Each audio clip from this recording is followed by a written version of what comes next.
ఆంధ్రప్రదేశ్ రాజకీయాల్లో ఒకప్పుడు పెద్ద సంచలనం సృష్టించినటువంటి కేసు మాజీ ఎంపీ ప్రస్తుత deputy speaker Raghu Rama Krishna Raju custodial torture case ఇప్పుడు మళ్ళీ హాట్ టాపిక్ గా మారింది.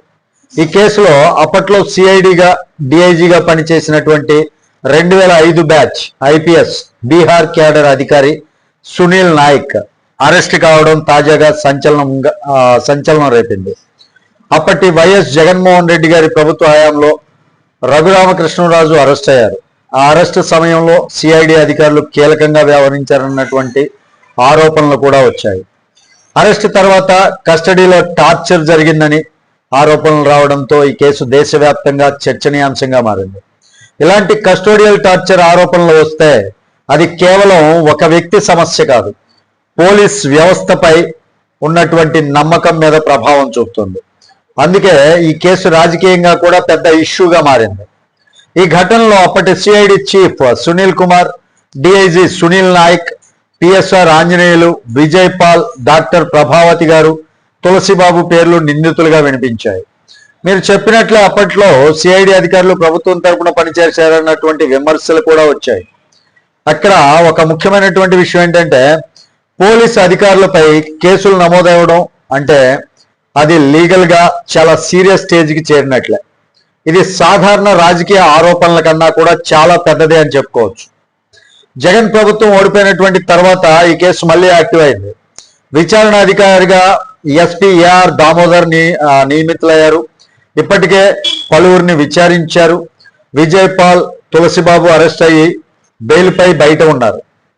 ప్రభుత్వ మార్పు తర్వాత పాత కేసులు వేగం పుంజుకోవడం రాజకీయాల్లో సర్వసాధారణమైనటువంటి విషయం. కానీ కోర్టులో నిలబడితే ఆధారాలు ఉంటేనే ఈ కేసు ఫలితం నిర్ణయం అవుతుంది. జగన్ ఓటమి తర్వాత సునీల్ నాయక్ తన సొంత రాష్ట్రం బీహార్ వెళ్ళిపోయాడు. నోటీసులు ఇచ్చినా కూడా స్పందించలేదు. పాట్నా కోర్టులో ముందస్తు బెయిల్ కూడా తెచ్చుకోవడం జరిగింది. ఇక తాజాగా దామోదర్ నేతృత్వంలో 12 మంది పోలీసుల బృందం పాట్నాకు వెళ్లి అతన్ని అదుపులోకి తీసుకుంది. అయితే అక్కడ బీహార్ పోలీసులు అడ్డుకోవడం, ట్రాన్సిట్ వారెంట్ ఇవ్వకపోవడం వంటి పరిణామాలతో పరిస్థితి చాలా క్లిష్టంగా మారింది. ఇది రాష్ట్రాల మధ్య లీగల్ కోఆర్డినేటర్ ఎంత ముఖ్యమో చూపించేటటువంటి ఉదాహరణ అన్నమాట. అంటే రాష్ట్రాల మధ్య, ఇప్పుడు మన రాష్ట్రం ఉంది, అటు బీహార్, పాట్నా ఈ రాష్ట్రాలు ఉన్నాయి కదా, ఆ రాష్ట్రాల మధ్య రెండింటి మధ్య కోఆర్డినేషన్ అనేది చాలా ముఖ్యం అనమాట.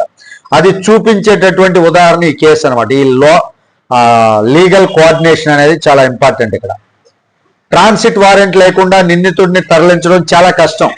అందుకే అరెస్ట్ జరిగినా కూడా తరలింపులో చాలా ఆలస్యం అవుతుంది. దర్యాప్తు అధికారుల ప్రకారం సునీల్ నాయక్ విచారణ చాలా కీలకం. అతని వాంగ్మూలం ఆధారంగా కేసు తదుపరి దశకు వెళ్లేటటువంటి అవకాశం చాలా ఉంది. అతని తర్వాత మరికొందరు ఉన్నతాధికారులను కూడా విచారణకు పిలిచేటటువంటి అవకాశం ఉందనేది ప్రచారంలో వస్తున్నటువంటి భాగం. మొత్తం మీద చూస్తే ఈ కేసు కేవలం ఒక అరెస్ట్ కథ కాదండి. ఇది రాజకీయాలు, పోలీస్ వ్యవస్థ, లీగల్ ప్రక్రియ, ఈ మూడు కలిపినటువంటి చాలా సున్నితమైనటువంటి కోణం, చాలా సున్నితమైనటువంటి అంశం. సునీల్ నాయక్ అరెస్ట్ తర్వాత విచారణ వేగం పెరిగేటటువంటి అవకాశం ఉన్నా అసలు ఫలితం కోర్టు ఆధారాలపైనే ఆధారపడి ఉంటుంది. అంటే కోర్టుకి మనం సబ్మిట్ చేసినప్పుడు ఆధారాలు చాలా ఇంపార్టెంట్ అన్నమాట. మరి అలాంటి ఆధారాలు ఉంటేనే ఆ కేసు బలోపేతం అవుతుంది, ఆ కేసుకి తగినటువంటి న్యాయం జరుగుతుంది.